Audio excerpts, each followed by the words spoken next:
Hey Dan, it's your old pal Tej. Just watched your video. It was very nice. I like you and your baby. This is uncomfortable. This is more comfortable. I don't blame you for not doing your challenge or not posting for so long. I did miss you, but I can get over it because you're a daddy now. So deal with that. I am going to show you my house.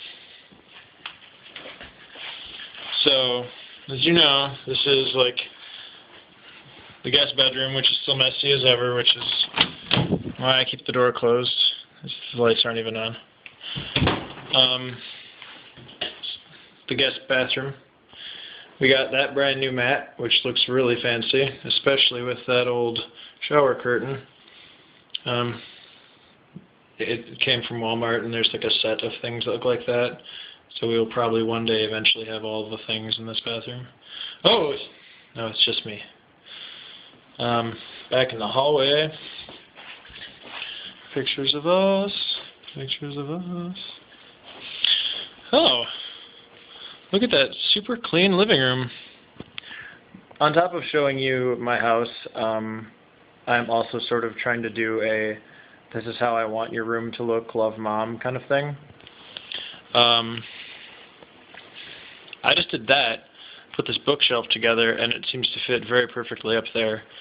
And those are CDs on the top and the bottom. That's all the stuff that was in the nook before.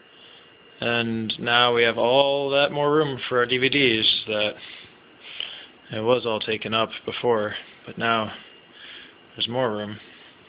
We have that cute little basket now for blankets and stuff. That is still a mess because that's all like school stuff, plus we need a place to put all that stuff. Kitchen is really clean now.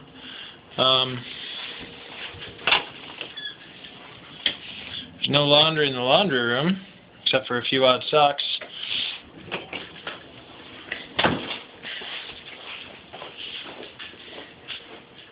Look at how fancy the bedroom looks with a made bed.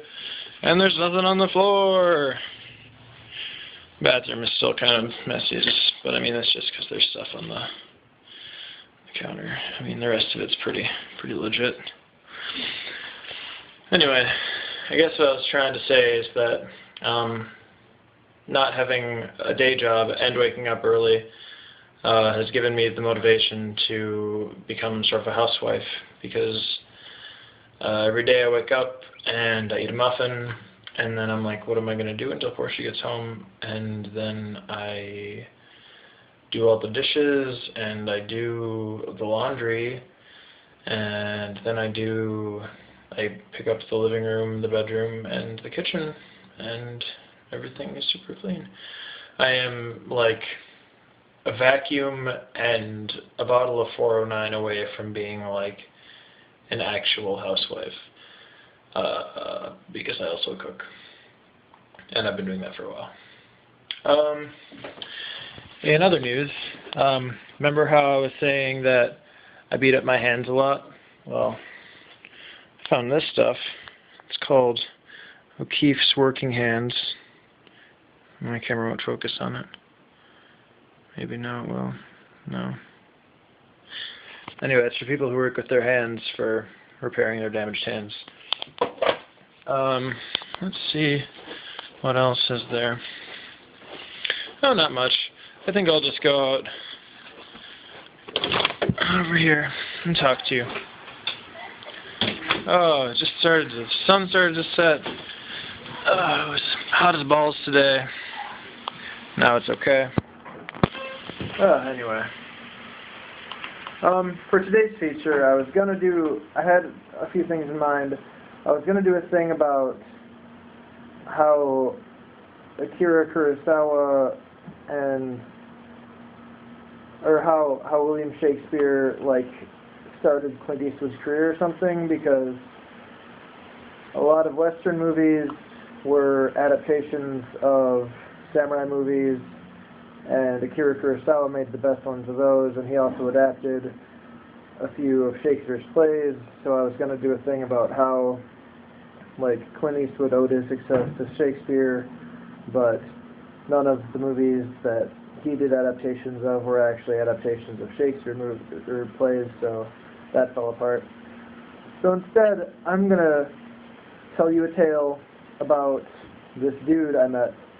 In the last theater gig I ended up making small talk with this dude, and he was all like, well, it was on NC State's campus, and he was like, oh man, I miss college. Actually, I just miss checking out the college girls. I feel so old. And I was like, LOL, you know, trying to be like, you know, friendly and relating to his story. I was like, oh man, it's even worse when you're not on a college campus and you see a girl who is, you know, who looks like a college girl, and then you realize that she's 14, and, you know, just being like, ha ha ha, and then that opened up this giant can of worms, and he was like, oh man, my girlfriend's a dance teacher, and we're really good friends with one of the girls' parents, and we used to go over there all the time to go swimming, and their daughter is 12, but she looks like she's 25, and she loves being in a bikini and wrestling in the pool and getting on my shoulders and stuff.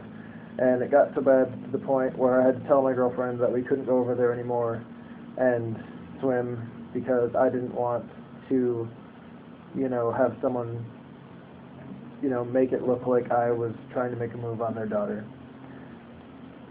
And that was really a really weird moment when he told me that big story, because I was just trying to be funny and relate to him, and he just sort of opened that up and scared me. But he might give me a job, so that's good. I guess the moral of the story, Dan, is I hope your daughter doesn't grow up to be so hot that we can't be friends anymore. Your challenge for this video is, since you failed the last one, I guess, I'm not worried about it anyway, is to answer me the question, at what point in your daughter's life will you start thinking things are inappropriate for her to see or hear? Because I know that, like, at the moment, you know, we can be like, oh, what the fuck, LOL, bitch, ass, cunt, you know, around the baby because the baby doesn't understand anything. And that sometime in her teens, you know, you'll probably start opening up to her again and being like, you know, oh, yeah, like, I don't worry about you swearing anymore because you're pretty much an adult. But where do you think you are going to draw those lines, is my question to you. Or if you're just going to not care at all and let her swear as a 4-year-old, you can tell me that too. Also, the second part of your challenge is to show me her in a Halloween costume. And if you don't have one, you need to get her one, if only just to show me. Okay, well, it was good seeing you again, and I miss your face. I'm glad it is on YouTube, because I miss it. I'm off to work in a few hours. Well, whenever Portia gets home, we're going to hit the gym, which is something new we're doing and trying to stick to, because the fitness routine is good, I think. We're going to hit the gym, I'm going to make dinner, and then I'm going to go to work, and she's going to go to sleep. So I'm glad I had a second to make this video for you. And I will leave you with this beautiful North Carolina sunset. I wish you were here, Dan.